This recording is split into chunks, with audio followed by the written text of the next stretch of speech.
but the AI people are, of course, crazy. I mean, you mentioned somebody sketching out how this is going to work. Dude, how the fuck is the AI going to kill me? My fucking AirPods don't even reliably stay connected to this machine instead of my phone. Like, call me when that actually gets solved, and then I'll believe it. These people are living in this virtualized world in which they think like blogging and Twitter is real, and that if like your Twitter account goes down, you physically die or some shit. We used to joke that way at Facebook because we were such like online degens, but give me a break. I mean, go out and like try to fix a car engine or try to build something in like real space.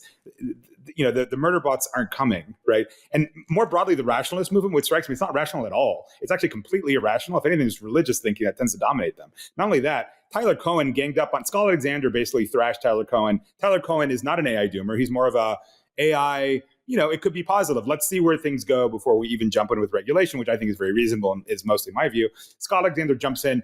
To begin with, he starts quoting, you know, the entire blogosphere of rationalism, which is all these little coded words and experiments that's been running since forever. It sounds like, you know, on Berkeley, there used to be these weird little hippies that would pass out these little pamphlets from whatever dumb little cult they're in. And that's what these things read like. Oh, you didn't read the Rocco's Basilisk mugger experiment? Oh, well, my God, you fool. It's like, give me a fucking break, dude. And then he's got like Bayes' law at the bottom of his thing. No, this is truth. Everything else is commentary. Oh yeah, motherfucker. Give me the Bayes' law take on Israel-Palestine. Give me the Bayes' law take on what it means to be a good father. Give me the Bayes' law take on like what is truth and meaning in life. It is such a narrow, limited little worldview. And they're sitting there cooking up Terminator scenarios because none of them would even know how to change the oil filter on a car. It's like, I don't know. The whole thing is just totally dumb to me. And like, it's hard for me to take it seriously.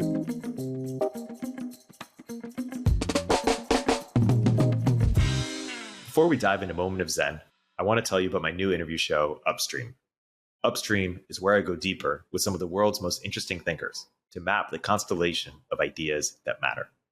On the first season of Upstream, you'll hear from Mark Andreessen, David Sachs, Balaji, Ezra Klein, Joe Lonsdale, and more. Make sure to subscribe and check out the first episode with Mark Andreessen. The link is in the description.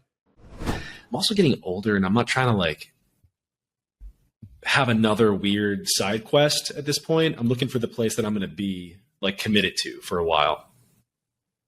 I mean, for me, for you, that sounds like SF. That love-hate relationship. Well, I also like. I mean, I love SF. Like even like the bad stuff about it. I'm like, but it never has driven. Like people sometimes, every now and then, someone will say, "Oh, you hate San Francisco" or something, and like, can you find the tweet or like, what are you talking about? Like, it's never has that happened. I absolutely love it. It's like, I hate the politicians. I hate the drug addicts. I hate the fucking drug dealers. Like, but that's not the same thing. Everyone knows that. I even loved like the bullshit, like crazy, like Looney Tune Burning Man lefties. Like even that, I'm like, that's like an exciting kind of leftism to me. I don't think it's even as boring as what you get in other parts of the country. And it's actually worse in places like in like Minneapolis or something, where they really have to prove their like elitist credibility because they're not in a coastal city. I feel like they're way more unhinged than they are in places like San Francisco. I see you guys thinking through it, but trust me. Give it a shot. Go to one of those places and go to any bar, and it's going to be like, it'll be like the version of the gay pride parade that's actually like gang colors. It's like the triangle with like the pink shit and like the black in it. Like it's that everywhere that you look in their bars. Well, it's actually kind of like California Republicans, right? Because they just lose so badly. It purifies, or I guess purify is probably the wrong word, but it concentrates the losing to this group of people that all they do are purity tests for their version of losing. And it's like, you're just never going to actually appeal to anyone because now you're trying to show how Republican you are by living in California. Yeah. Man, I wonder what's going to happen to California. I think it'll be fine. I still think that the Tim Draper split the state up is the most interesting intellectual experiment to think through of well, they can't do that. They'll lose Senate seats. No Democrat will ever allow that. You would gain Senate seats. No, because I think if you split up in 5 states, like they said, you're going to get 6 Republican senators. Like a straight set of everything that's not San Francisco or Los Angeles is red, and everybody knows that. Okay, so split it 6 states, 3 blue, 3 red. So both sides get additional, but then you can make the argument that Californians, given that 10% of the country lives in California, and you should potentially even say the same for Texas, you're going to get actual more representation at the Senate level for your pot of, however many million people if you split it up. Yeah. I just think Cuba should be a state. Oh man, we got to save this for Antonio. And I think Greenland should be a state, and then I'll be happy. Then I'll be willing to talk about other things like more California states. DC, I'll never be okay talking about. It's a fucking city inside of another state. It makes no sense. But yeah, I'd take Cuba. Cuba could be 2 states. What about Puerto Rico? No. So you just keep all the people who are optimizing for taxes there. And my version of Puerto Rico is they don't want to be a state. They already have everything that's good to be like they could be a state if they want to be a state. They don't want to be a state. They shouldn't have to be a state. But Cuba should have to be a state. That's ours.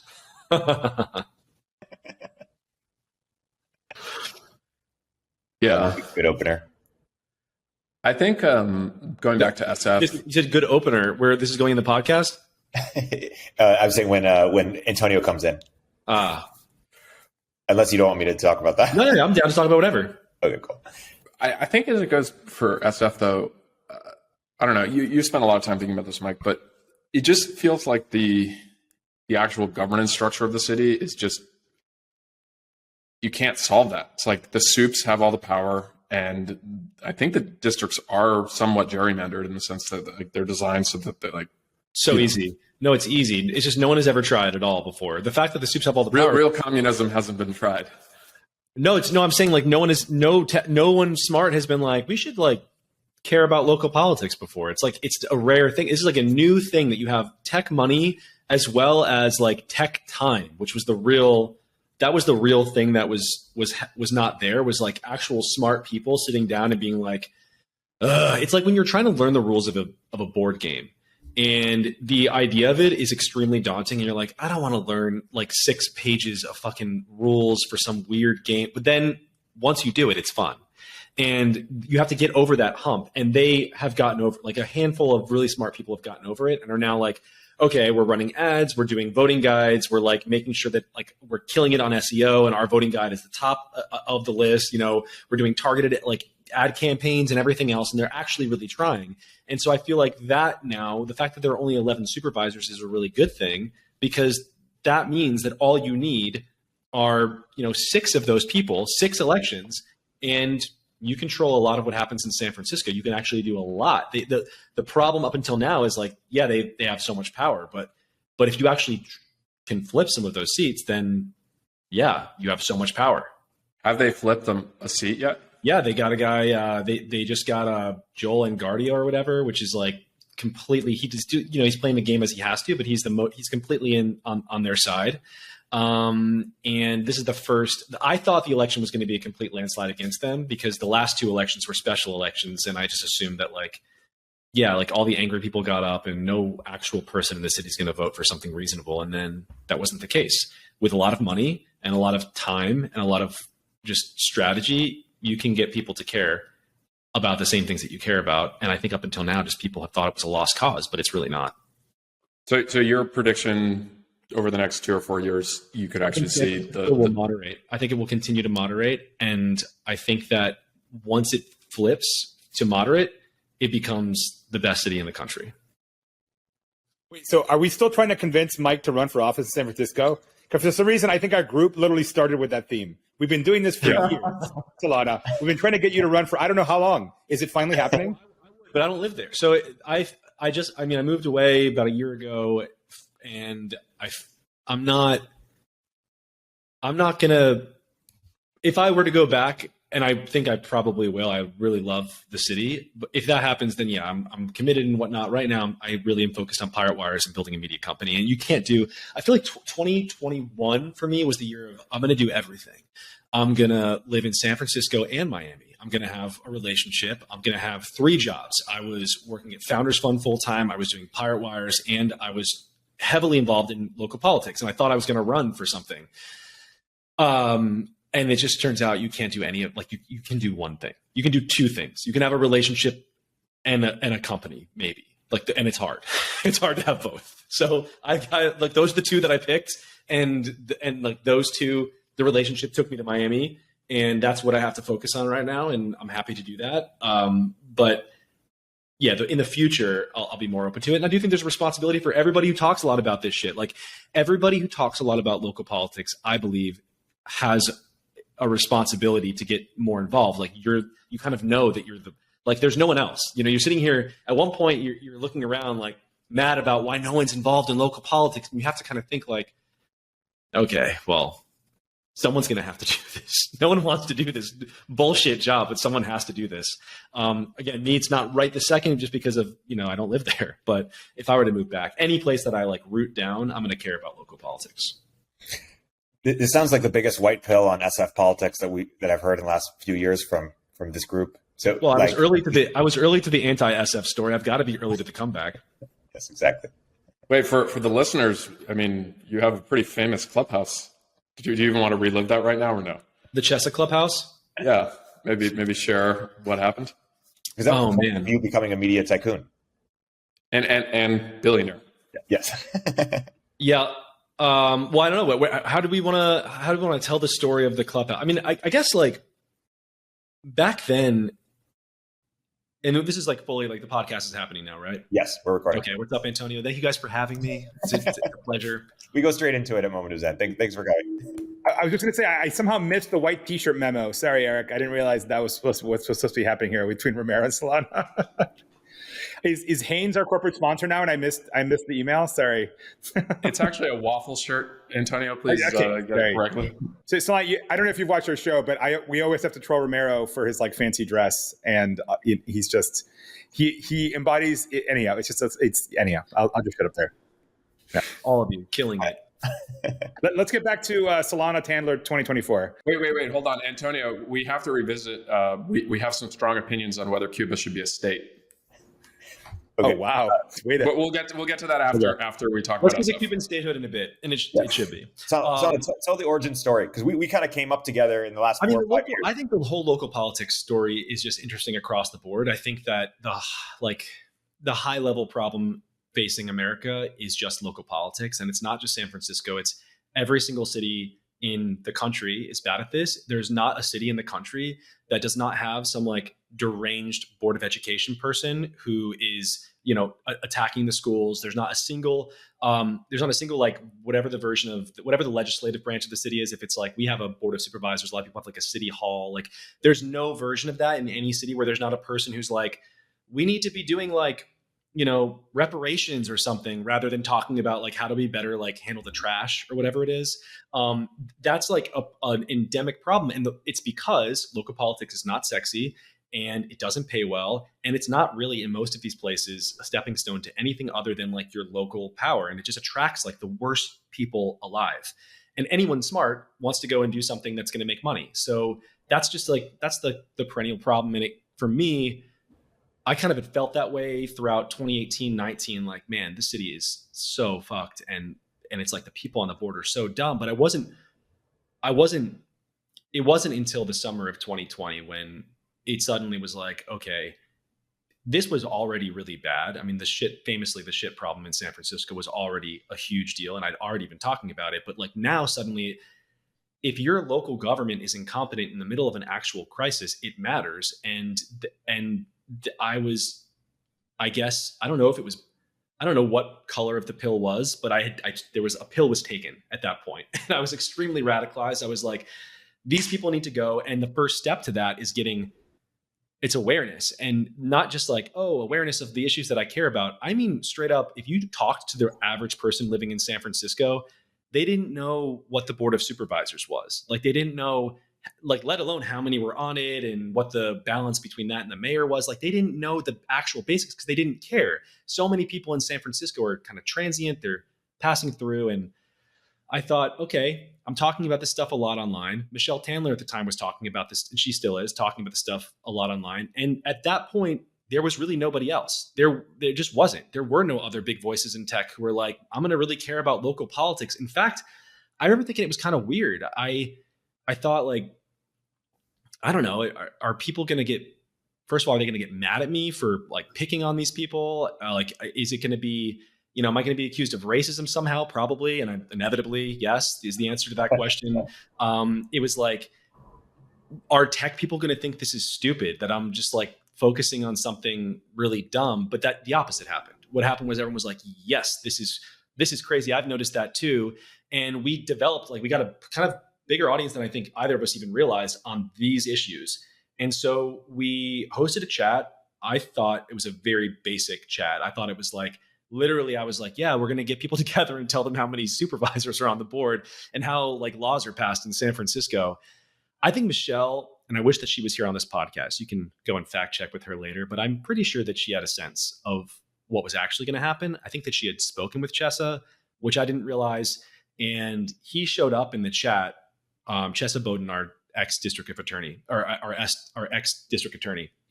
He showed up, he came up, and I mean, I had been drinking before. I had just had dinner. I was like 3 drinks in. I had another drink with me. I was like, oh, it's like a fun Clubhouse.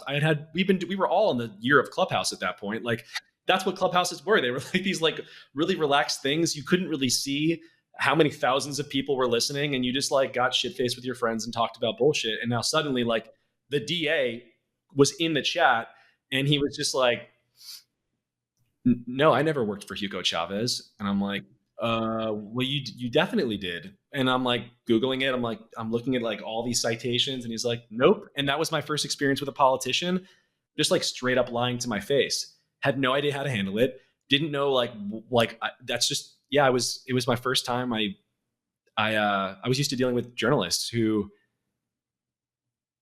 I mean, I love to hate on journalists, but I think we have a lot in common. Like, I am a journalist. Like, we just disagree. I'm like the evil version of them is probably how they see it. But like, we're the same. We have the same skill sets. We care about the same things, the same cultural sensibilities, the same belief that we're on the side of truth.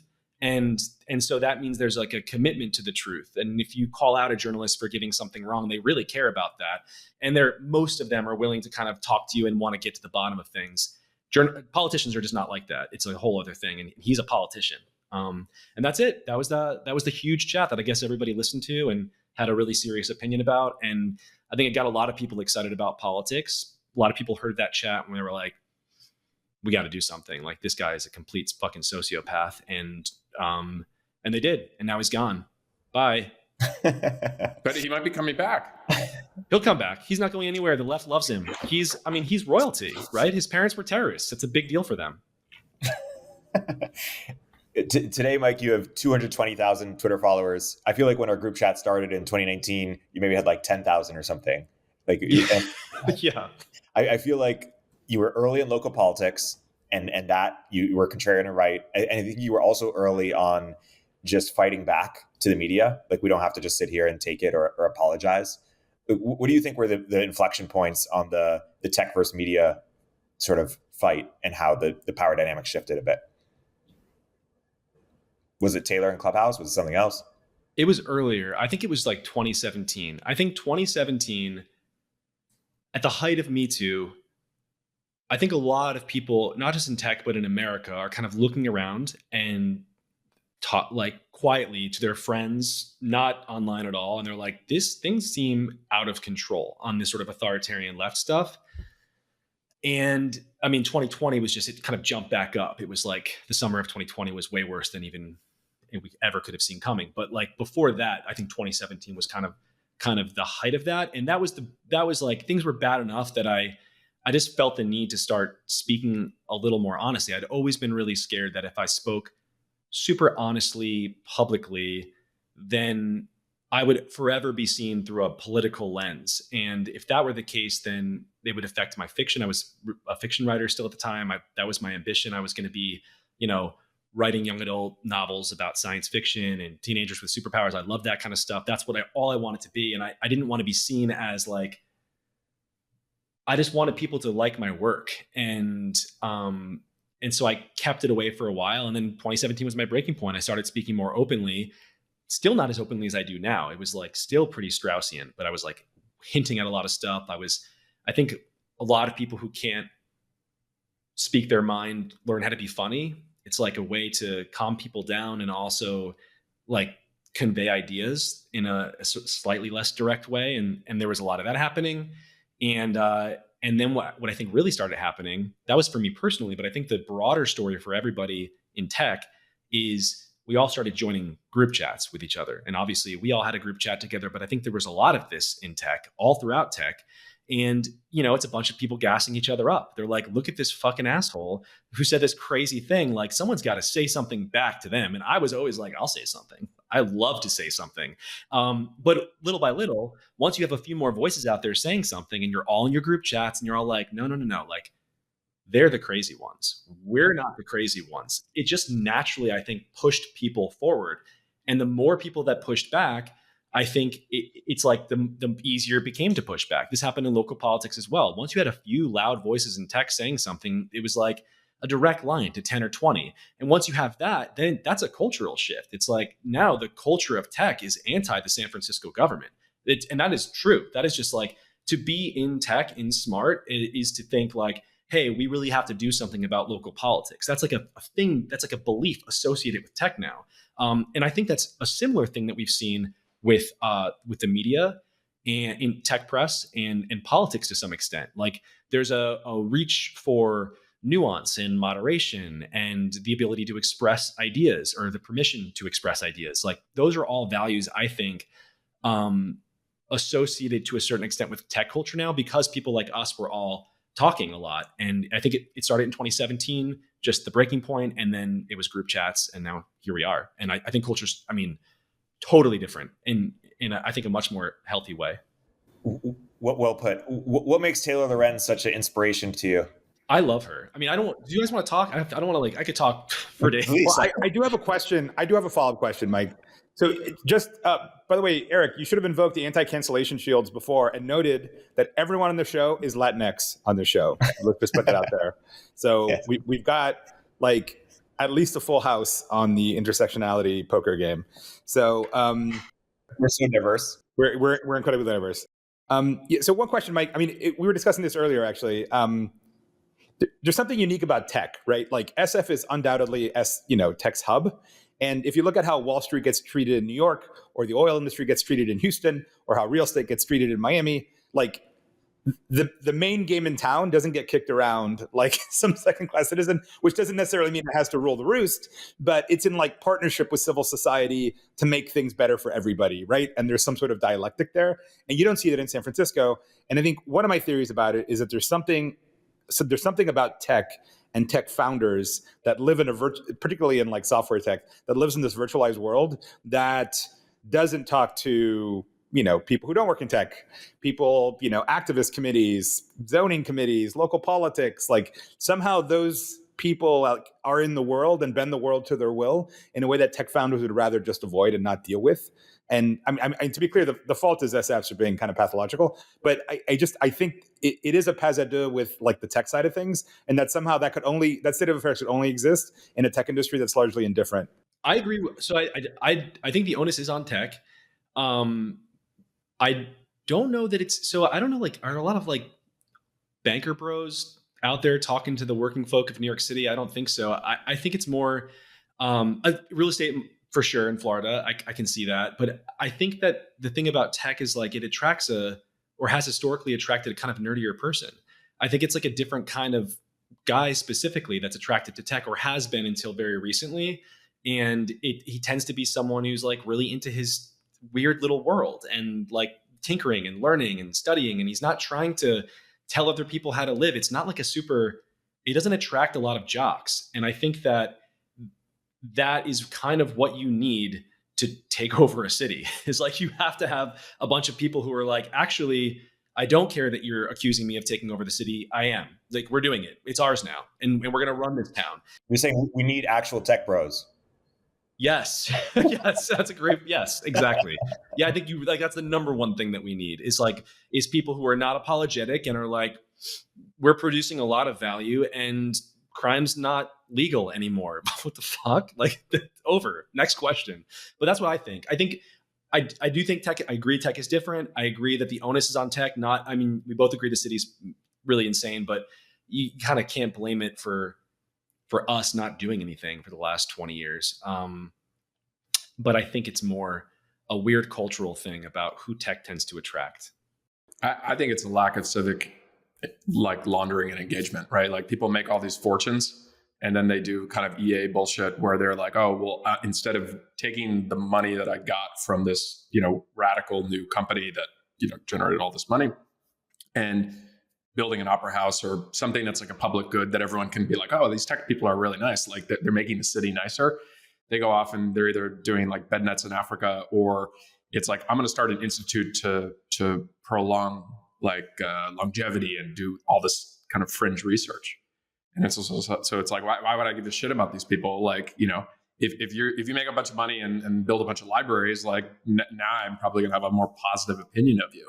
I think it's also it is the lack of civic duty, but because they don't feel like San Francisco is their home, even to a certain extent, or their long-term home, certainly not. So it's like it's a vicious cycle where because the housing costs are so insane and the schools are so bad, and it's like it's kind of hard, or it has been historically, to live in San Francisco.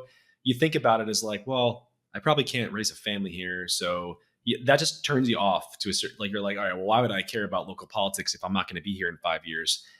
And that's unfortunate, but I think it's changing. And I think it's changing because it's like across the country, there's a certain sort of, I feel maybe it's just a vibe. It's a vibe that I'm picking up on, and maybe I'm totally wrong, but I think that people care more about local politics right now. And I hope they do, because as we learned in COVID, it's like, it doesn't matter who's in the White House. It matters who's the asshole running your, neighborhood or representing your neighborhood at the Board of Supervisors. Hey, we'll continue our interview in a moment after a word from our sponsors. Moment of Zen is brought to you by Riverside, the platform Dan, Antonio, and I use to record all of our podcast episodes with remote guests. Riverside captures exceptional audio and video quality, makes it incredibly easy for us to record conversations with multiple guests, and then edit and publish within minutes. If you're hosting a podcast or often getting interviewed, use our code ZEN to get a 20% discount at Riverside FM. The link is in our description box. Secureframe is the leading all-in-one platform for security and privacy compliance. Secureframe helps you get SOC 2 audit ready in weeks, not months, and it's used by thousands of companies like AngelList, Coda, and Remote. I believe in the company so much I invested in it, and I recommend it to all my portfolio companies. Sign up for a free demo at secureframe.com and mention Moment of Zen during your demo to get 20% off your first year of Secureframe. Yeah, I mean, I had the same thought Dan had when I went to the MoMA recently and for the Diego Rivera exhibit, and like the only names on the thing when you walk in, there's always this like logo, tombstone of everything. It's like the governor of Mexico and then something else. You go to the Met in New York, and it's literally every hedge fund asshole who's ever existed with every horrible Wall Street bank. But they have to launder their reputations and compete for prestige by funding civic organizations. And the only names that you have here are basically Benioff and Zuckerberg with hospitals and like nothing else, right? And but look what happened to Zuckerberg after the hospital, right? Exactly. So it's like the reception. It's also a unique thing about the San Francisco culture, which attracts this like, there is this pretty intense like Berkeley granola munching, we hate the rich people thing that is, it's gonna be throwing eggs at any kind of elite that looks like that. So it's, but so Zuck put what, $100 million into Newark?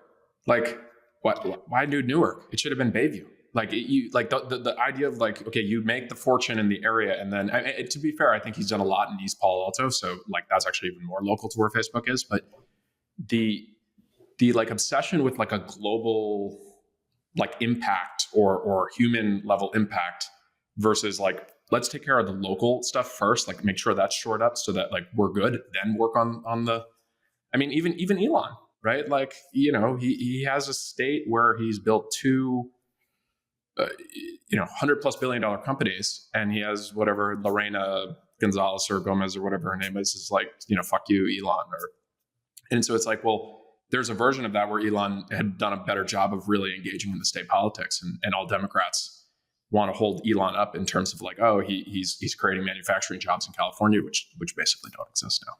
But I don't know. Like, I think just like tech sucks at political engagement the whole way through in the state, and arguably even in DC. Well, Dan, if Farcaster becomes as big as Twitter, how would you do it differently? In terms of California level engagement? In terms of, you're saying that billionaires are investing kind of outside the state or city in places that are in areas that don't really matter. How would your approach be different?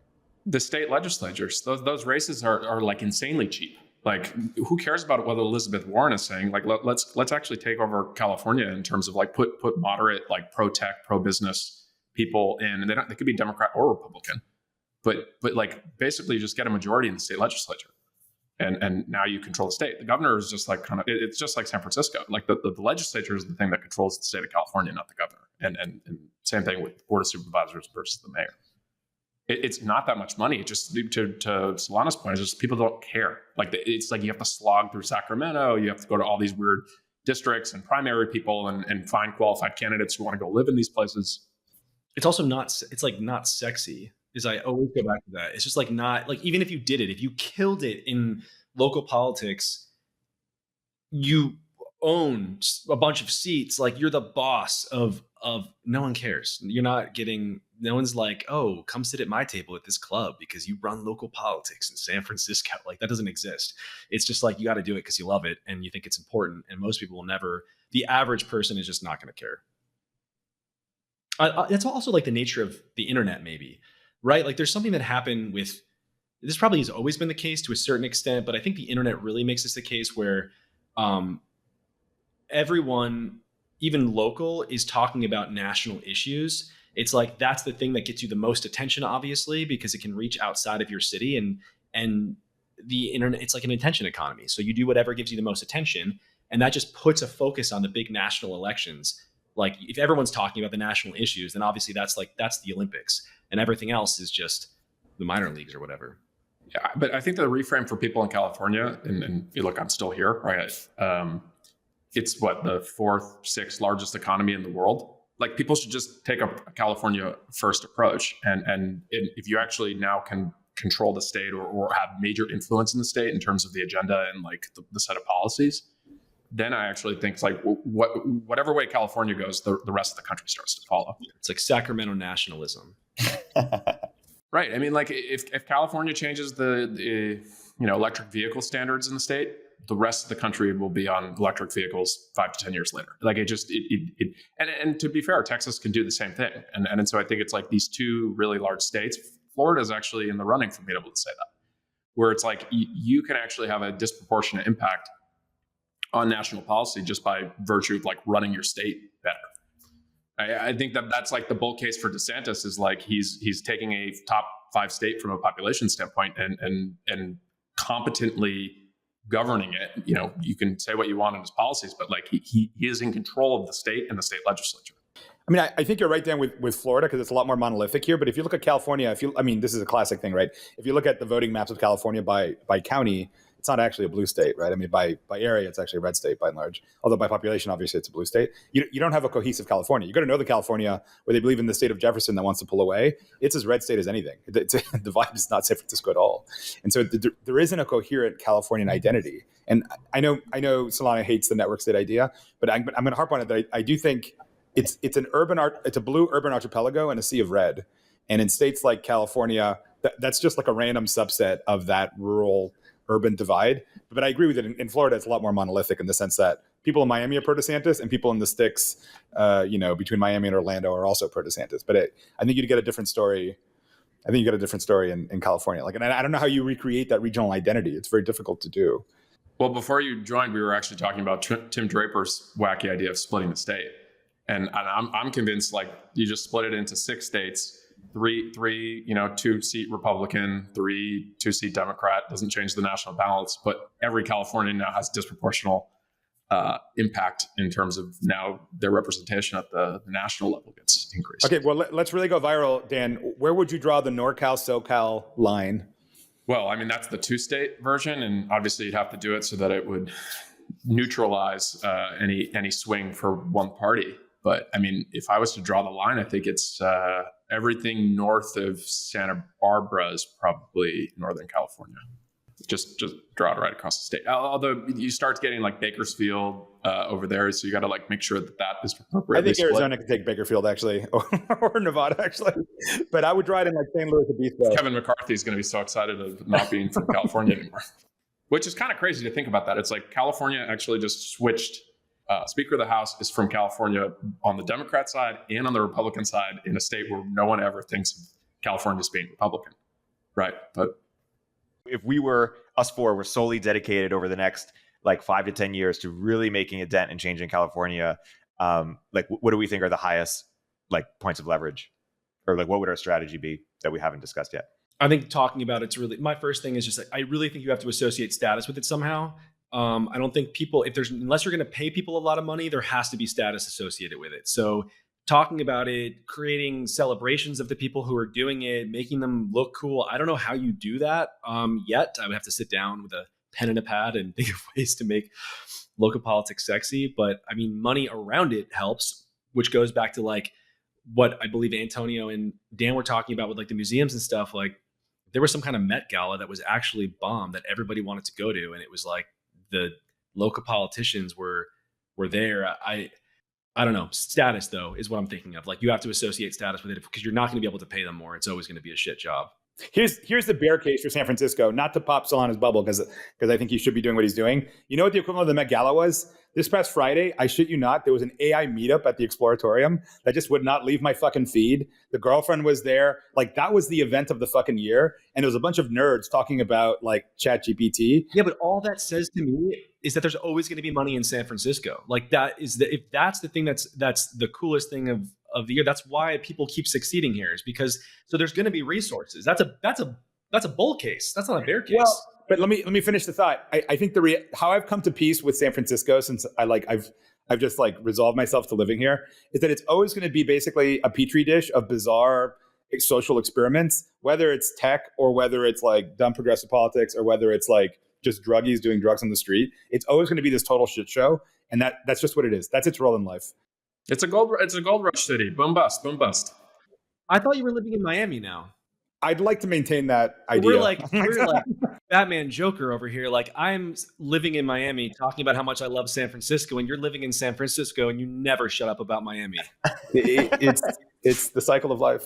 No. Heighten the contradictions is what I would say. But so for me, the number one thing to fix California is you have a massive population of immigrant or second generation Americans. And I think if you just run on a platform that you can teach their kids algebra, so like, you know, whether you're an Asian American or a Latino American, and the idea is like, no, we are not going to remove math from your schools. Like, we are going to try to make it so that your kid can have a better life for you. I think that platform would win. And you could run as a centrist Republican or Democrat, just be like, we will teach your kids algebra, like Gary Tan, kind of like in a political party, and just run hard on that. And I think if like you spend 10 years, you can actually build the swing vote, because like, I mean, you know, like math is not racist, and like just make that the central tenet. I think you actually start to build a pretty big coalition. What it definitely does in San Francisco is it realigns the Asian American community, and that's huge. That is that the whole balance of power has shifted really because of that, I think, in San Francisco. Right, and I actually think like immigrant families and second generation are more conservative than most people think, and we saw this with the swing from Latinos across the country towards Trump. Right, it's just like, are they though? I think people. So what is the deal in Texas though? Right, isn't South Texas still pretty blue? So is it maybe just like a Florida Latino, or I'm sorry. I think every county in Texas that was on the border increased their vote share for Trump. So the media would tell you that the border is like, you know, the wall is really yeah, exactly. I was going to say, particularly the border. That's right. Right. So people who live near the border increase their vote for Trump.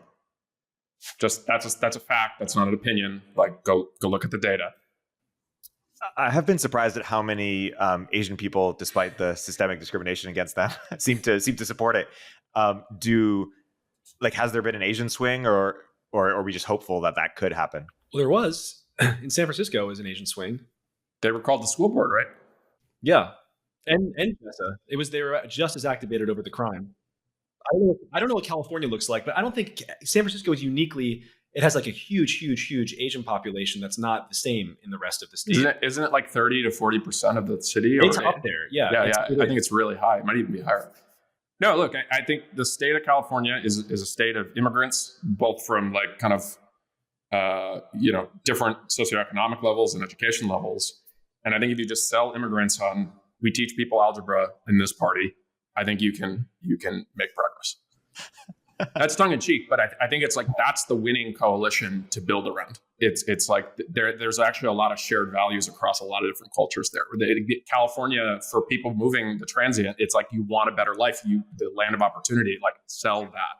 If it's just policies, then it's also crime. And that's the one that years ago, when we were before the new moment in San Francisco politics was happening, this was like 2020. I remember going over some like YIMBY people. They were super locally activated.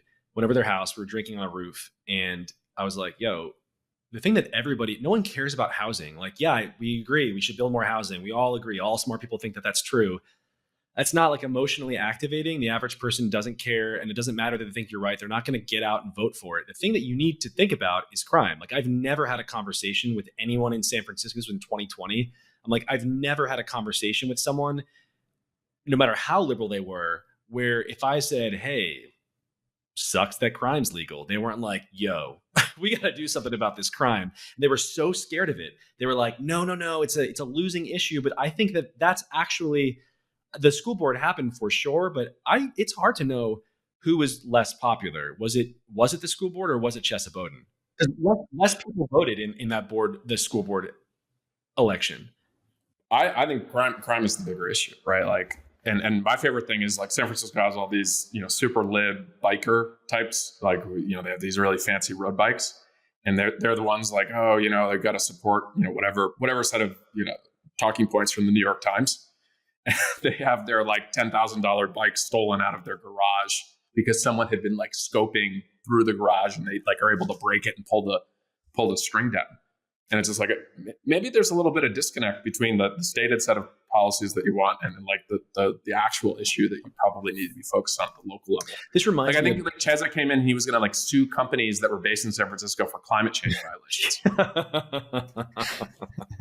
They're so fucked up. The bar is so low. Like, if you just like step back, and when I hear shit like that, it's like, it's just like such a low bar. But on the crime thing, I'm thinking of, I feel like you guys might, Antonio, I feel like definitely will know something about this. This is the Labour Party in the UK was really anti-crime. It was like, maybe not, maybe I'm wrong, that you guys don't know, but I remember hearing this, that like they were never, it was like the pro-labor stuff, the pro-working class stuff was also super anti-crime, super pro-police. I don't know, but I mean, it's definitely been the case that the left-right divide on many issues has flipped recently, right? I mean, Cesar Chavez was anti-illegals, right? Because it would undermine the unions. And in fact, the left, which was pro-union, was typically anti-immigration because obviously it undercut working class labor. Yeah, and that's only a recent change. I think it's basically with Trump, because up until, like the Democrat policy was like, illegal immigration hurts unions. And that's like through Obama even. Democrats were still I think, illegal immigration. They weren't like open borders. It was the hard left. It was the socialist left that was like, no, immigration is it's a Koch brothers ploy. And that's still that's like still the energy of the Democrats. But your average run of the mill lefty was like, who cares if you're just so scared that you're white and you don't want to be like, replaced or whatever. And that was their argument. At least as long as I can remember. I mean, I'm not in college in the early 2000s. Like, that was definitely, I don't know. I feel like I should just go back and look at the data after this, but like I'm pretty sure that post-Trump, just because of all the rhetoric and the like wall stuff and the Muslim ban and stuff, like I think all of that flipped. Like, if you just look at the surveys of like people's opinion on immigration, it's kind of not a huge issue, and then it massively increased in terms of like, now this is something that is like team blue versus team red. But even before, like while Trump was running, he was the only one willing to even touch it. And there was no like Democrat at that. Like, Bernie Sanders was anti-immigration, but he wasn't talking about that. And I think he wasn't talking about that because he knew he had to get Democrats on his side. Yeah. I don't think Democrats were yelling it from the rooftops, but I think in general, like if you just, it was a marked shift in terms of the political issue. Here's a macro theory.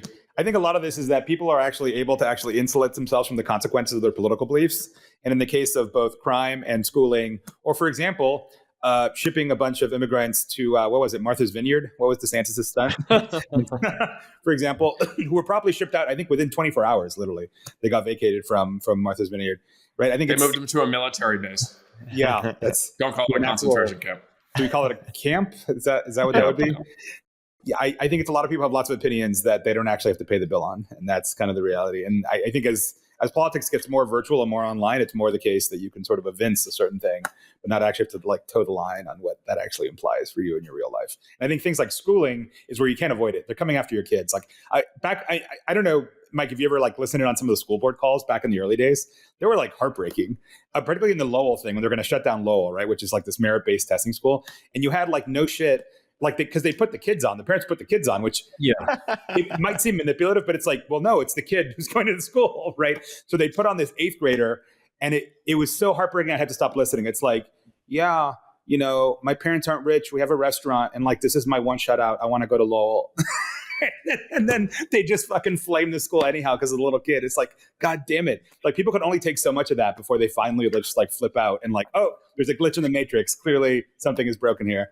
There were also a lot of crazy people, including crazy kids on those calls who are on the other side, which is a weird thing that San Francisco people have to contend with, is that like, I think until these crisis moments, like Lowell was shutting down and more people were willing to come, until those moments, the only people that the Board of Education is even seeing, the only people who are going to those meetings are completely deranged, like the clowniest people you've ever seen in your life live at those meetings.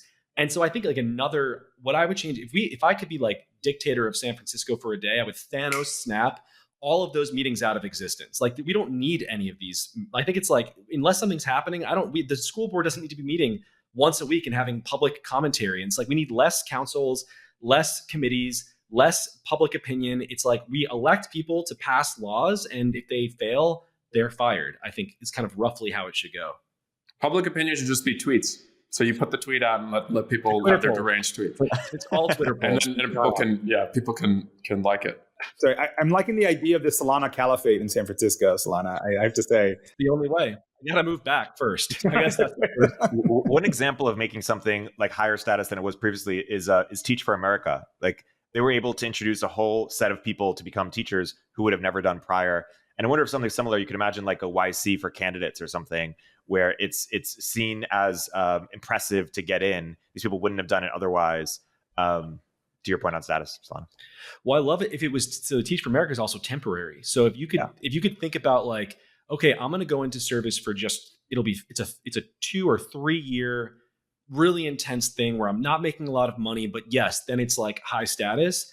I think something like that could work, but it's just so different than what we have now in terms of, I mean, career politicians and whatnot. Like, I don't even know how to get to there, but I think that would be it for sure. And it's not just high status, it's a career stepping stone as well.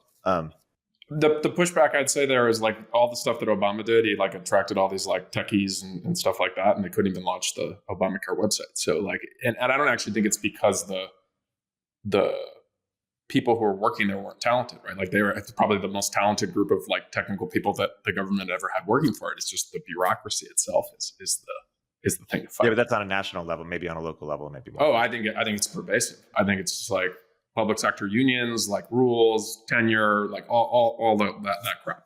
It's just like an inaction. Don't add anything. So I think you have to blow that structure up before you actually get anything. Which you can do, by the way, if you took over a group of candidates that got the supervisor, majority and the mayor, and you could start changing the rules. We found the anti-institutionalist here, Dan Romero, who just so happens to work in crypto. Amazing how those two are so often correlated. so I love institutions. I just want to be in charge of them. Well, so that's a good question. So this business, I think this was best enunciated in an Aella essay in Tablet Magazine, but I've had the thought for a long time too. I had a footnote in a Substack. Like this business of anti-institutionalist versus pro-institutionalist is actually one of the latent variables that defines a lot of things that are downstream of that. Which, you know what I'm talking about, Solana, right? Like we brought this up in the group chat, right? So I'm curious if you agree with that mapping. Like that's actually a thing in the world that like predicts reality, and then if so, where do you find yourself on that sort of spectrum / binary? I do agree. I think that a lot of anti-institutionalists are just confused because our institutions are completely rotted. And so you think you're an anti-institutionalist. I certainly did until I moved to San Francisco, and like there are things that I wanted. Like I wanted stronger institutions that were capable of doing more. I think I'm actually an institutionalist. I am like an optimist, and I believe this stuff can be fixed, if not fixed, replaced. And I think that like it's just our job to. And it sounds so naive. I understand that. I hear myself saying it. I know it sounds stupid, but I think that it is every generation's job is just to kind of like improve things, and that hasn't happened for a few generations. And now it's this like, oh, well, maybe the problem is institutions. And it's like, no, the problem is that we don't care about our institutions. And if we did, and we were going into these places and refortifying them or building our own, I mean, Facebook right now is an institution. That's a new institution. Unfortunately, it's completely, captured by crazy people, but every single new tech company is a new institution potentially. So that's one of the things I like about tech the most is it's like natural sort of. I wrote a piece about this called The Fifth Estate, where it was like it's like the final check on power is tech. It like completely replaces it. And so, yeah, I'm an institutionalist. I think we need better institutions. I have no doubt that they will be corrupted. Pirate Wires is going to be a huge institution that eventually my progeny will fuck up, and like someone else will have to build a new Pirate Wires. But until then, it's like our job to build these things. But by definition, that's anti-institutionalist. You opted to create a new institution. You didn't go work for the New York Times. Like, you didn't look for the column. You didn't spin Pirate Wires into some op-ed column. I mean, the crypto thing to me feels like you're changing the rules. It's like the institutions will never have this power. There won't be institutions in a way. It's how there will be institutions. Just a new set of rules. Yeah, I think that's a little bit of confusion. I've had this confusion before. I mean, the anti-institutionalists, they're not like anarchists in the sense that they're not institutions as a whole. They're like, is it worth rescuing the New York Times, or do we create Pirate Wires, right? That's the difference. They're not unrealistic little anarchist kids. It's just like they think there's no center worth saving, right? That's the claim. Some crypto people would say centralized power should not exist. Like, corporations shouldn't be as big as they are, as centralized as they are, or government shouldn't be as centralized as it is. It should be just a ton of little different. And those people have never built anything of scale. Like they're not responsible for any amount of the dollars that have ever flowed into Bitcoin. Yeah, I'm about to say, and they sure as fuck don't say that when they're pitching VCs. Let me tell you. Oh no, we're all going to stay in this little village called. No, of course not. Right. There are some pure people in crypto. I'll give those people intellectual credit, but like they're fringe. Like they haven't made a material difference, and they spend most of their time talking on Twitter, which is a centralized entity, like building an audience. Elon taking over Twitter opened my eyes to what is possible. Like you can actually take over existing companies and radically, or other institutions, and radically change the culture. And network effects are crazy powerful, and it's it would have been much harder for him to build a new one. Impossible, I would say. We're much more impossible over here. So yeah, but you're building something that's not going to be. I mean, it's if by virtue of it's a crypto thing. It's got to be different in some fundamental. Yeah, but it many days does feel impossible. So I will agree with the sentiment.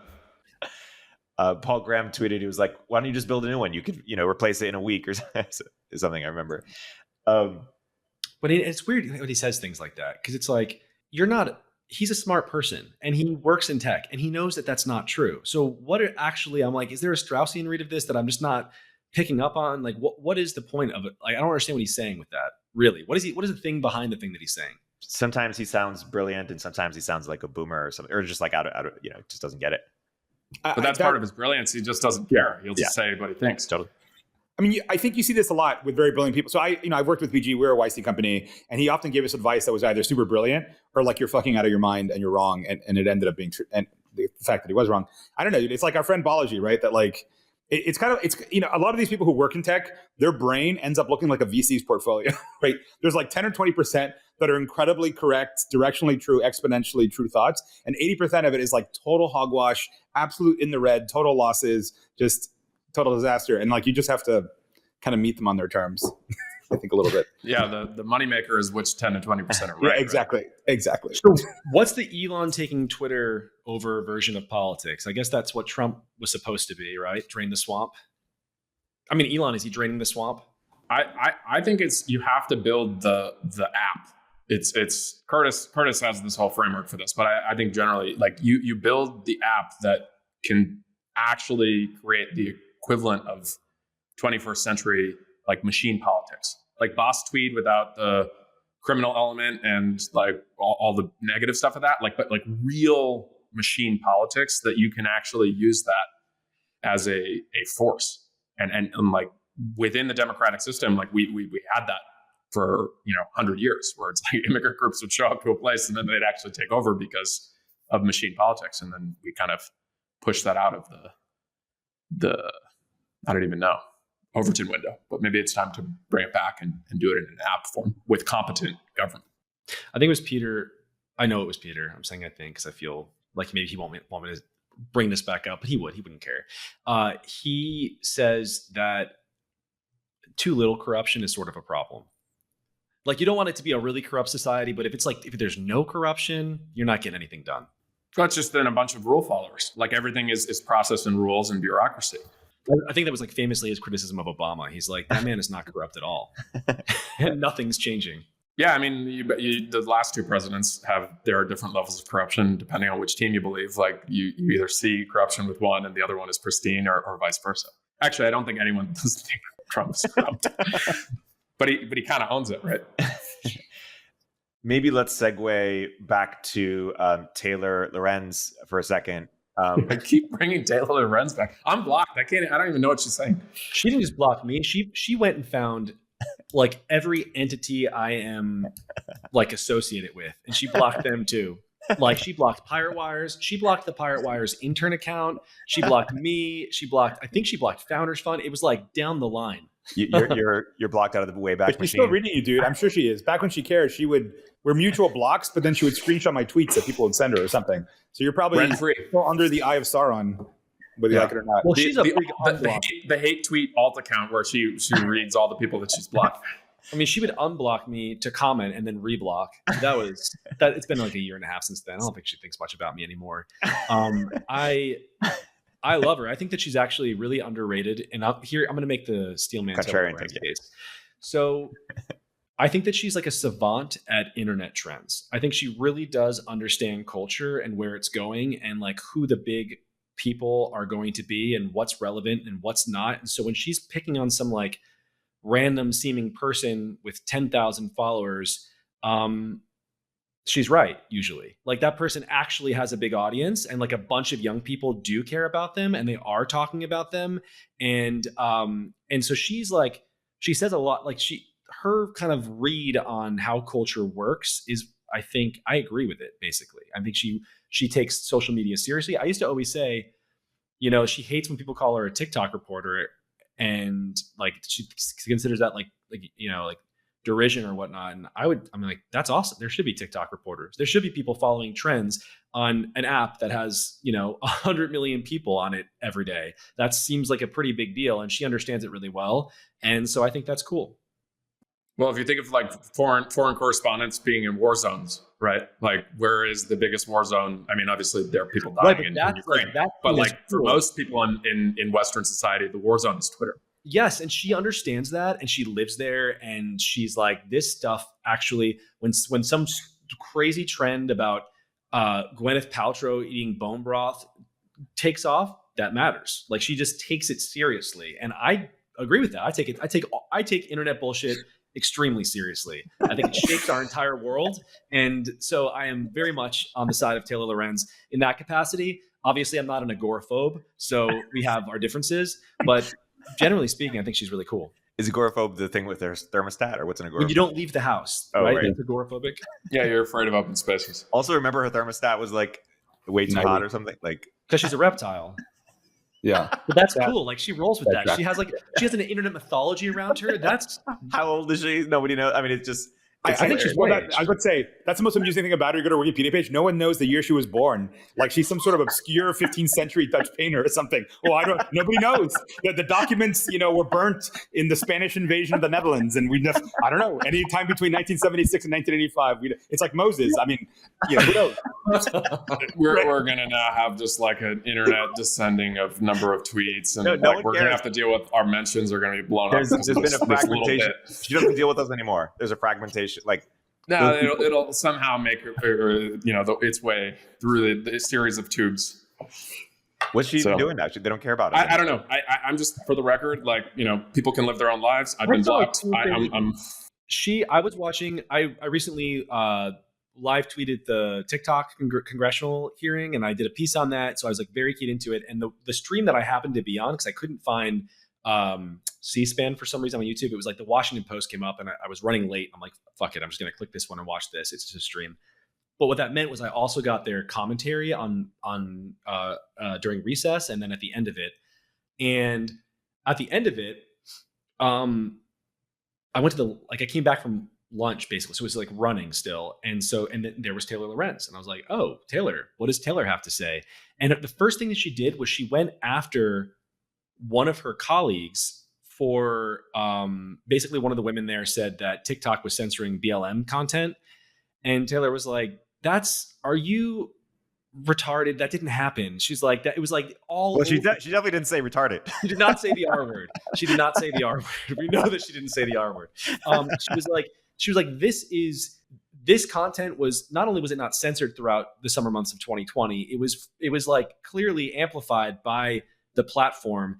And so what she cares about more than loyalty is herself and being right, and her brand and her reputation is like, the gangster on the TikTok beat. And there's something about that I also, it's not how I run. I'm like super like my people only kind of person, but she will betray a person left and right. And like, you have to almost respect that. It's like, she's just in the game to win. One thing you can certainly respect is she just quintuples down, like just, I mean, the COVID stuff or the long COVID. I mean, just will not back down. I don't know. I just want to know, does the CCP censor Tiananmen Square content on TikTok? Like that's a reporter should figure out that question. I think so. I know that it was like a jokey kind of, but I think that actually what's happening is they are censoring less. And this is a thing that Taylor is doing where she's talking about how like, you're an idiot if you think that that's being censored. Just go on there and look at it, blah, blah, blah. And it's like, yeah, it's not being censored now because it's a fucking propaganda situation where they're trying to not be banned. And obviously there's a lot going on. I mean, they just unbanned the basketball player who I forget the guy's name is Freedom. What did he criticize? Ennis Freedom. He changed his name to it. Yeah. So that guy, he was unbanned, right? Like TikTok is obviously playing a game, and like you would hope that your reporters covering something like this would provide that important context that like historically these things have clearly been censored. We have evidence of the censorship, and now they're not because there's a lot on the line. What do you guys think about that, by the way, the TikTok stuff? Or have you already talked about it? Maybe you don't want to.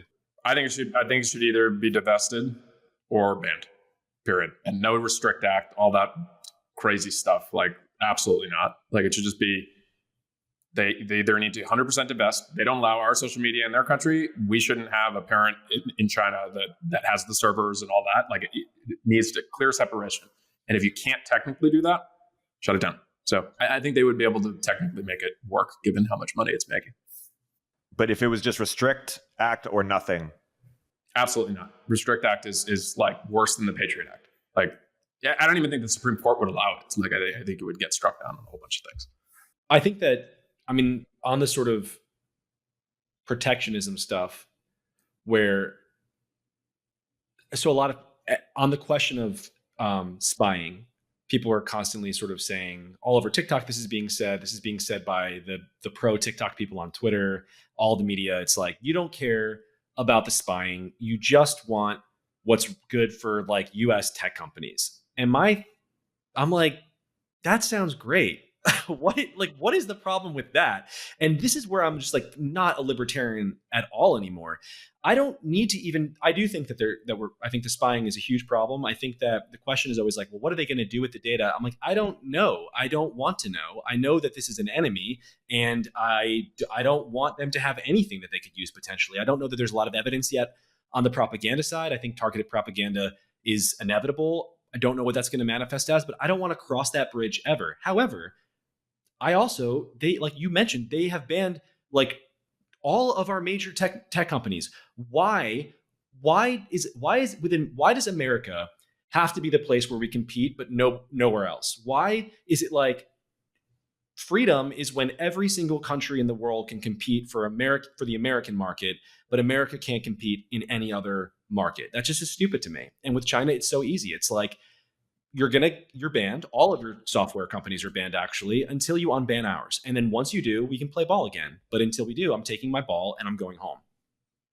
So do the Glenn Greenwalds of the world, just who are normally on our side on a bunch of things, do they just don't appreciate the America-China dynamic? Like, No, I don't even understand the argument. I don't think it's coherent. he just thinks that America is the big bad. I think. Yeah, we know other people who think that too. Like, it's just like, okay, so I think it's sorry, just your anti-America hate is showing. Like I let's think that's actually just go back to the merit of the argument. Listen, I understand the arguments are like, yeah, like our deep state has done a bunch of fucked up things, not only here but abroad, and you can make that argument all day. But it's our deep state. So that like we're that's how I feel. Like, Yeah. it's like, yeah, there are psychopaths. Like, I'm still on their team. Like, I don't want to say who he was who said this once. You all know him, and he once said to me, I don't know him, just to be clear. I don't know what he's about to say, but I'm already excluding myself from this group. He once said to me, he was like, I think that like the woke New York Times people are worse than the Taliban. And I was like, what the fuck are you talking about? Like, and it was like the height of like the anti-tech people versus New York Times people versus journalist people thing. Yeah. It's like, no, they're not. It's like, yeah, they're crazy and woke and stupid, but like there are crazy, woke, stupid people. Does this guy live in Miami, Mike? He lives in Miami. no, Nope. he doesn't. Does He not doesn't live live in in the U.S., man. Okay. I'm guessing the wrong person. All right. Interesting. Look, Yeah, I want him to ban TikTok just because I appreciate, bold state power. Look what happened in El Salvador with this Bukele guy who literally took all the gang members and put them in prison. Everyone loves him. Why? Because he just made the murder rate go from something stratospheric to zero because the state actually did something. I think the West is so starved for actual leadership who goes and does a thing, and a thing happens in the world, and there's no excuses. There's no asking. I mean, there's a certain beauty to boldness. I remember I was working at a mobile attribution company when Modi banned TikTok in India. And and what attribution means is you see where everyone's coming from, right? And so we had the TikTok needle, and it just went off a cliff from one day to the next. Like literally the biggest line in every chart suddenly just went to zero overnight. I have to say it was kind of spectacular in a way. It was like, oh my God, you can just do that. You can just turn off the biggest social media in a country of 100 billion plus in the case of India overnight. And the life does not end. That's it. It's just You're TikTok is gone meme now. of the guys poking the thing with a stick. Do something. Yeah. Pompey and the Pirates, man. Like, it's like a tale as old as time. Everyone loves a good person who comes in and cleans up the problem. I agree with Antonio, what you just said. You put it so well. It's like we are starved for some kind of demonstration of ability, and there's none. And one thing I thought a lot about I thought about this in the context of Elon Musk, where it was crazy to me how when he was in the thick of buying Twitter, every single dumb idiot on Twitter was like, why are you, buying Twitter with that money? You should be solving world hunger. You should be solving transportation. You should be solving, and they would just check off everything. And I thought to myself, why aren't you asking your government to solve these things? Like, they have trillions of dollars. Like, why are they just beyond? And the reason is because Elon Musk, while he has a lot less money, is the only example we actually have of someone doing a lot of stuff. And there are a few, but they're all entrepreneurs. They're all tech people. They're all billionaires. And that's why I think maybe we put the onus on them to solve our problems, is because we literally cannot even imagine, we can't even comprehend like a world in which our government could do stuff. It's just like, it's gone. That's no longer a thing. But we did do that, right? It's like we did get to the moon. We did do the Manhattan Project. Like we have the like somewhere back in the, I don't know, evolutionary biology of the government. We can do those things. It's a willingness to, and I think we're a civilization of rule followers now. Did the government become sort of impotent, like just incrementally, or what would you say was the biggest inflection point? My whole life it's been like this, right? I think the inflection point is before any of us. Yeah, this is a topic for the people who've spent enough time reading all those old books. The Cold War was somewhat different, right? Like, I'm old enough to remember the 80s and Reagan. in which state action was imposing its will on the world in like a competent way. That's the other argument is you don't have a competitor, right? Like when you don't have the tension of an actual, and maybe this is what China does, is able to reinvigorate the way we do things in the US, right? Like you can say all you want about the CHIPS Act and like how much bloat is going to be there, but if 10 years from now, and maybe this is too optimistic, but let's just hypothetically say this, 10 years from now, we actually now have real fabs in the US, maybe not at the production capacity of what's available in Taiwan or East Asia. But if we, and with AI, right, like pinning everything on AI in terms of the deflationary impacts and just like the productivity boost, like maybe we do have a big renaissance in terms of our ability to just like build shit. And that's why, like, you know, whatever you want to say about Elon, like the thing that's so fucking inspiring about him is like he's landing 2 rockets at a time. Like I think I saw something recently. It's like Starlink has like some crazy number of satellites now around the world. It's like you just have ubiquitous internet everywhere, and it's just like that's just like one of the few things that he's doing. And it's I don't know, like we just need more people to be doing stuff like that. That's why I think Palmer Luckey doing what he's doing. It's like, okay, like this is actually moving shit forward. It's like blowing up the military industrial complex. But to your point, Solana, they're all tech people, and so it's like I think that's why they're hated too, is because like people want other people to be doing that, and the reality is most of the pushing civilization forward is happening with a very small group of people. Dan, can we repeat my favorite tweet about the Elon satellite network? Yeah, so I'm a big Starlink fan. So I think someone was. Fan. I've got one right here. Yeah, there you go. I mean, it's like Starlink. It's the backup to the startup. Everything goes to hell in San Francisco. We're relying on Elon. Underrated, underpriced. Like it's just like normalized to a crazy degree what they were able to do with this thing. But the tweet was some wonk was like, oh, well, what if the Taliban doesn't want to approve the communication spectrum for Starlink in their country? And then Elon responded, this is like pre him owning Twitter. This is kind of when his Twitter was like, I think at its peak, he's just like, they can just shake their fists at the sky. And that's just so fucking like, what a level of power, right? Like, I mean, basically China can't do anything, right? Like he can beam internet into any country and just like freedom can just like wash over everyone as long as there's a user terminal.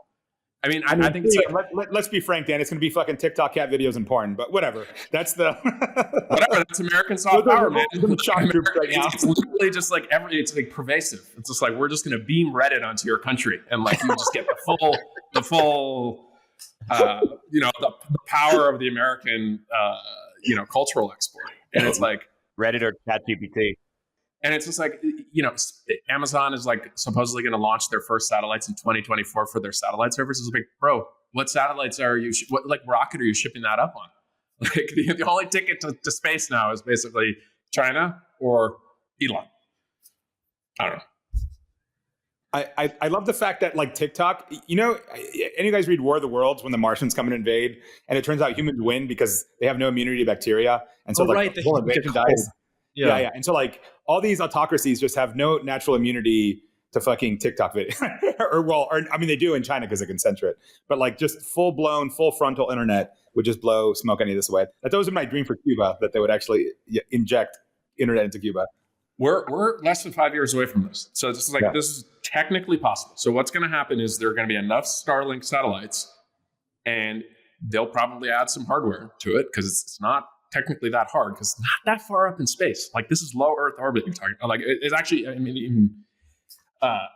so what's going to happen is they're just going to turn on cell internet connections. And then the smartphones out there, like Apple's most recent iPhone has the SOS ability, and they have like some bullshit like constellation that they're doing because they didn't want to work with Elon. But you're going to be able to be outside anywhere in the world, and your smartphone can just get an internet connection and like just directly to space. Like all these countries have no idea what's going to hit them. And then, so they're going to have to like be like trying to track down individual cell phones. You don't even need the user terminal. It's going to be just like mind blowing what starts to happen with this. And like, instead, like people are like trying to like be like, oh, mean tweets, or like he's voting Republican. Like, I don't like Elon. It's just like whatever. There's a Zeihan thing here that We've already canceled Zeihan. I like, new best friend. I'm off Zeihan anymore. But go ahead. What was the thing that he did that pissed you Oh, off? his crypto take was so bad that I had to just like reevaluate that. Like basically everything else that he has opinions on is probably wrong. But I mean, that's a little extreme. I actually still think there's some value there. But like I've sworn him off. I think he's just a TikTok. He's a YouTube influencer now. Dan ate his hero. I just do love a guy who gives me a new framework for thinking about the world. Oh, yeah, and that's what he does. It's like an internally consistent, weird other thing that's very far afield of what the way that we usually talk about the world, which can be helpful and kind of freeing. I just wonder, I mean, back when social media started popping off, you had this string of revolutions, right? And they were celebrated stupidly because fast forward a few years and it's like we're looking at dictatorships and things like this, military control of different countries. Like, I wonder if there's something about America is resource rich. Like, we're able to make a lot of mistakes. Like, we kind of constantly keep making mistakes and never suffer the consequences of them. I think maybe in part because we have so much, but a place like China where it's much harder to live there, maybe there's something about a stronger government that is just what they need.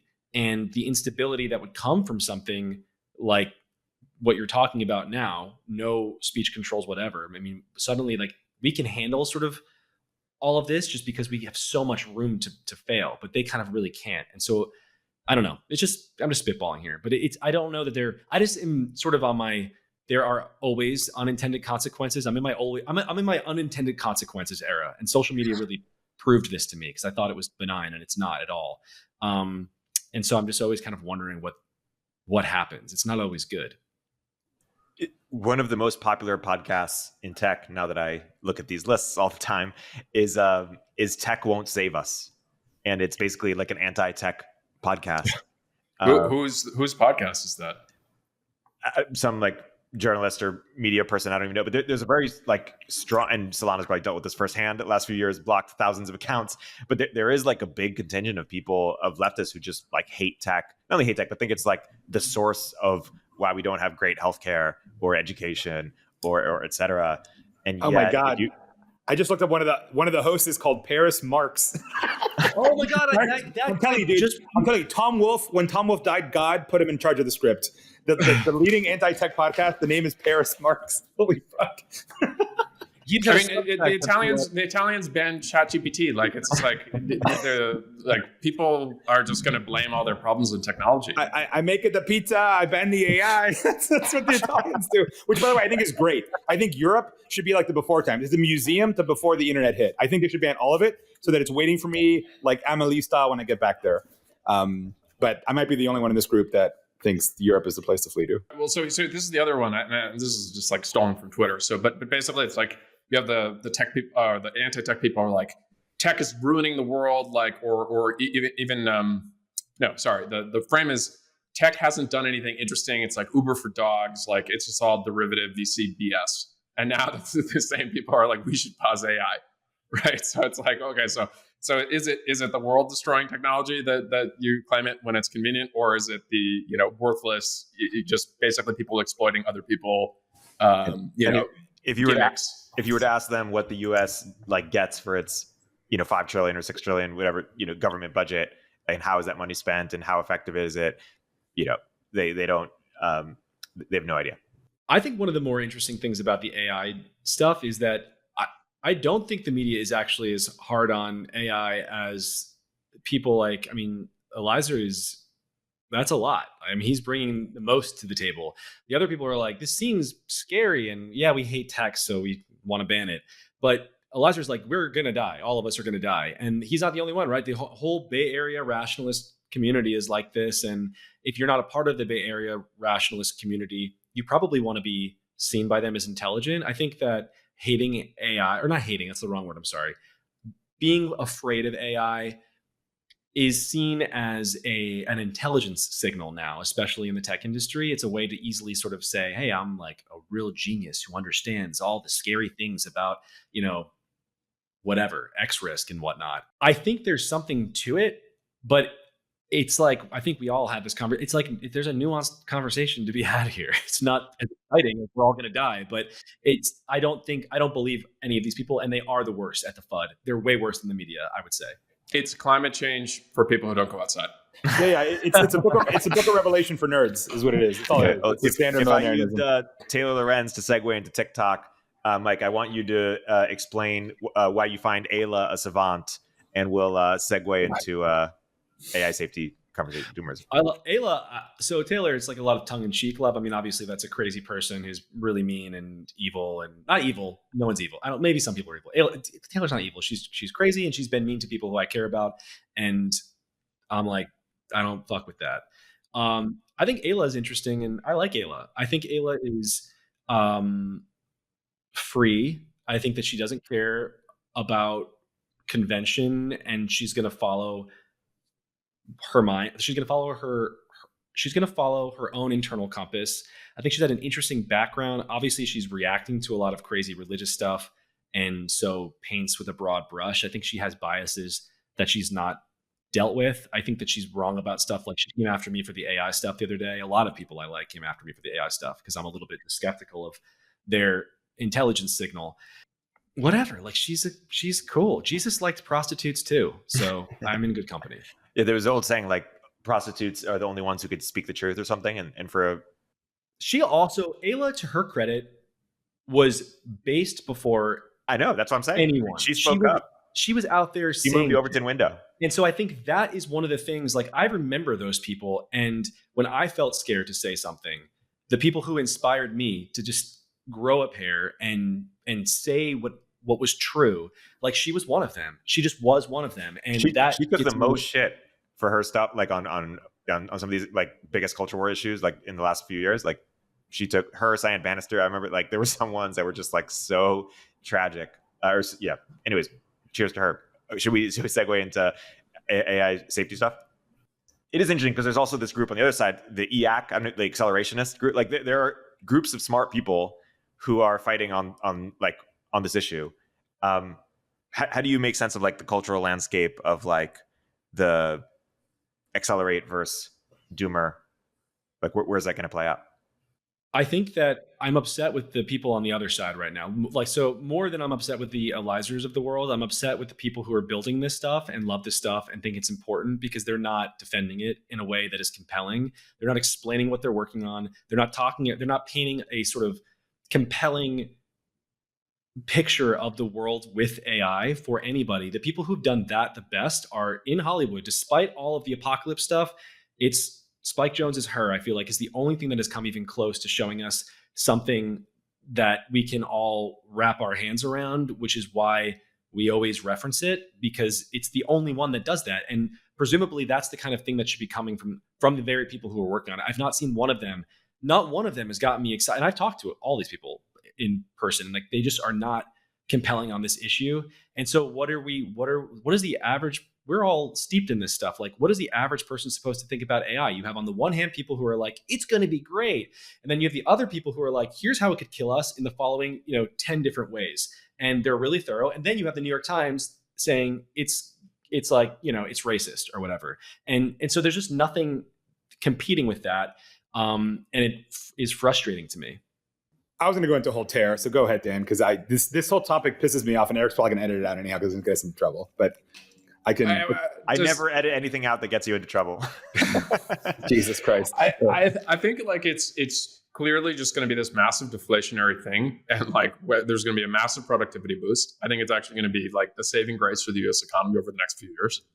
And outside of like energy abundance, it's going to be the biggest impact to just like how the world works over the next decade or so. And I don't know, like, I think people are like way over rotating on its ability to play thermonuclear warfare or whatever, trick people into maximizing paper clips and all this. Like, I think it's masturbation. Yeah. I think the AI doomers are crazy, and it literally is the book of Revelation for nerds. And it literally, like, among the very consumer choices Americans have, like, whatever end of the world scenario, whether it's climate change, COVID, AI, or population collapse, you kind of pick your little tribe. I'm personally a population collapse doomer myself, but the AI people are, of course, crazy. you mentioned somebody sketching out how this is going to work. Dude, how the fuck is the AI going to kill me? My fucking AirPods don't even reliably stay connected to this machine instead of my phone. Like, call me when that actually gets solved, and then I'll believe it. These people are living in this virtualized world in which they think like blogging and Twitter is real, and that if like your Twitter account goes down, you physically die or some shit. We used to joke that way at Facebook because we were such like online degens. But give me a break. I mean, go out and like try to fix a car engine or try to build something in like real space.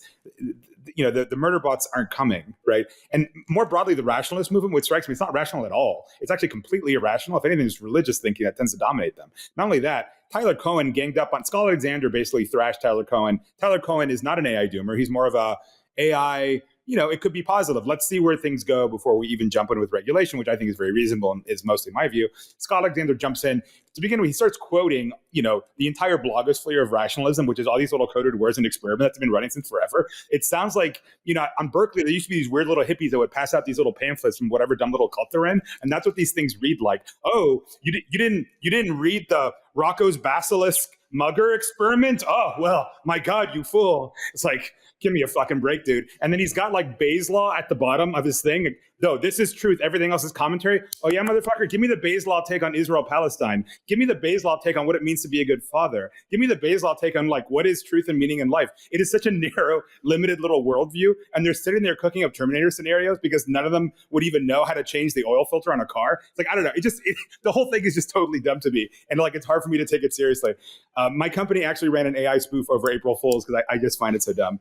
And I had to be restrained from saying some things in that, obviously. But yeah, I sorry, you're gonna have to edit some of this, Erik. But wait, Antonio, what is the best tweet that we should reference here? In what context? Tyler, the creators. Oh, yeah. Well, I mean, I'm in a group with Tyler, and I guess Tyler has his Marginal Revolution blog email thing. No. Tyler, the creator, the rapper. It's just like, haha, this is not even real. Just turn the computer off. Go outside. Yeah. Well, there's a spicy word in that tweet, but But yeah, it's like how is the AGI apocalypse real, bro? Just like close your eyes, man. Like just turn off the device, right? Like unplug the machine. That's it. AGI apocalypse over. I did ask one of the rationalists this after Eliza wrote his piece where he was like, we should be firebombing data centers. I thought this seems slightly off to me, a bit much. And I criticized it. One of the rationalists came after me and said, no, the scariest thing in the world are the AI utopian people. And I'm just like, hey, can you provide me some detailed explanations now of how this stuff's going to kill us all? Because it seems like now is the time for that. And I feel like they have given us, I said earlier, and I do believe they've given us broad. It's been like, you have the AI is going to manipulate people to do a bunch of stuff for it. You have like, it's going to just shut down the information system. And if that happens, maybe that is, an apocalypse. You have the nuclear code stuff, though I don't actually think that's, I don't know, probably anything's possible. I mean, the Russians, the dead hand thing seems pretty bad. Like I'm willing to believe that the nuclear situation is worse than we all realize. And so it probably wouldn't take much to trigger something there. But generally speaking, the average rationalist isn't giving you a lot on the sort of how we're all going to die front. And I think that you should have to do that before you advise killing people. Right. I mean, and then the numbers they're tossing out. I mean, again, that's why this rational thing seems like such a joke to me, or Bayes' law. It's like, look, I'll tell you, you know what the Bayes conditional probability on us creating killer AI every time we create AI? 0%. It's never happened. And in fact, we've been hearing about it. Minsky's been worrying about this for 50 fucking years since I've been alive, and it's never happened. Right. It's just like, yeah, but with that turkey analogy, the turkey's life just gets better and better and better until it falls off the cliff. Right, but this is a non-falsifiable argument. You can literally make it forever. It's like you've predicted X number of the killer AIs over the last 10 years. It's like that's the joke. But to continue your analogy, they've claimed it's Thanksgiving every day for 50 years, and the turkey's still here. That's the difference, right? Okay, but here's the real. So you are creating potentially an intelligence that is able to make itself more intelligent, and so at the base, like what we're looking at is something that is just fundamentally unknowable. And that is very scary. I don't believe that. You're imbuing it with human-like agency when you say that, Solana. Look, instead of AI, I propose we use sparse matrix math every time we refer to this thing and see if our thoughts still run in the same directions. Because I suspect they won't, right? I suspect if we talk about a lot of like high dimensional matrix, algebra going on, we would not come to the same conclusions. We would not be imbuing it with agency. We would not be assigning murderous motives to a matrix in the way that we do to some automaton, right? That's my Also, opinion. what happens when we just take the power source out of the data center? Yeah, exactly. Does it did it invent like some wireless magic Well, electricity source that Matrix, what happened was they nuked the sky to take away the power source, and then it turned us into the power source, if you recall. Well, at the very least, Antonio, like the ability that this would give to terrorists, or what, like even if it's not kind of human imbued, is just human and AI, the impact, the damage could be massive now. So does ISIS or Taliban have like a huge cache of GPUs that we should be considering bombing? Come on, that's not the companies that have the resources to do this. The reason OpenAI has to work with Microsoft is it's like there are only so many like chips in the world and people who actually have them hooked up. It's not like we just have this latent GPU just like sitting around. Speaking of Microsoft, by the way, let me tell you how this ends. It's not going to be any of this Terminator shit. I downloaded whatever Microsoft's clunky little search app is to use, like their version of ChatGPT. I asked it if it can run ads. It said yes. This is how this ends. It's going to end with like another version of Google AdWords serving you even better ads on shit that you entered into the bot. That's how this is going to end, with higher CPMs, which I love, by the way. High CPMs are a gift from God. But yeah, the paperclip maximizer, it's the ad exactly. copy optimizer. It just creates infinite amount of content so you could put more ads against it. Yes, I love it. There's this comic book, Transmetropolitan, and they run ads in your dreams. If you get struck by the whatever psycho bomb it is, you go to sleep and you're dreaming of Coca-Cola and things like this. And that does seem to be the arc, unfortunately, of our world. It is more and more ad heavy. Yeah. Dan, did you see my joke over the weekend that my solution to AI safety was forcing it to use crypto? That's the way you actually limit the bot. I don't know if you saw my joke. I'm pumping my own bag here because it's my own site. But obviously April 1st gag, but we joked that we're pivoting to AI because the only way to keep AI from wiping out humanity is forcing it to use non-custodial wallets on crypto. That's the only way to contain the bot. It can't install MetaMask. What's that? Yeah, it can't install MetaMask. They can't install, exactly. Even super intelligence won't be able to figure out how to actually install MetaMask. Sorry, you know what is actually interesting is Sam Altman is technically a co-founder of this other company, WorldCoin. Have you seen? Have you guys seen this? Oh yeah. I think this is going to be a meme itself, of people freaking out, and it's like they're getting 75,000 people a day in developing countries to scan their orb, this Eye of Sauron kind of. Actually, I think that's actually called the Palantir, right? Isn't the name Palantir from Lord of the Rings? And the orb. It's the thing that Saruman holds, and then we have a version that's So basically, they built a Palantir that they're going around scanning people's eyeballs as a proof of humanity. In the coming AI, blow up all the CAPTCHAs and all that kind of stuff. But here's the thing that I haven't been able to figure out about it. So whether or not it's a good idea, whatever. What's to stop the AI from just hacking a bunch of people's private keys for those WorldCoin things, and then just having a botnet of people's eyes, but basically they control it? No one's been able to give me a good answer. They're like, oh, it's secure on the phone. I want to wrap on, because Solana, I think you can give us something good. So you made that bomb video for whatever Founders Fund event. Was it all the different cool clips from history? Yeah, the LP. Yeah, just it was optimistic about tech. Yeah, my colleague Mike Petrano designed that. He's So you were kind of working on that. What gets you excited? If you just get out of the day to day of all the doomerism on Twitter or dumb fights, and it's what is the thing that is inspiring you day to day to build pirate wires and kind of everything going forward? Man, I mean, the truth, I get excited by, I find this stuff fun. I like the fight.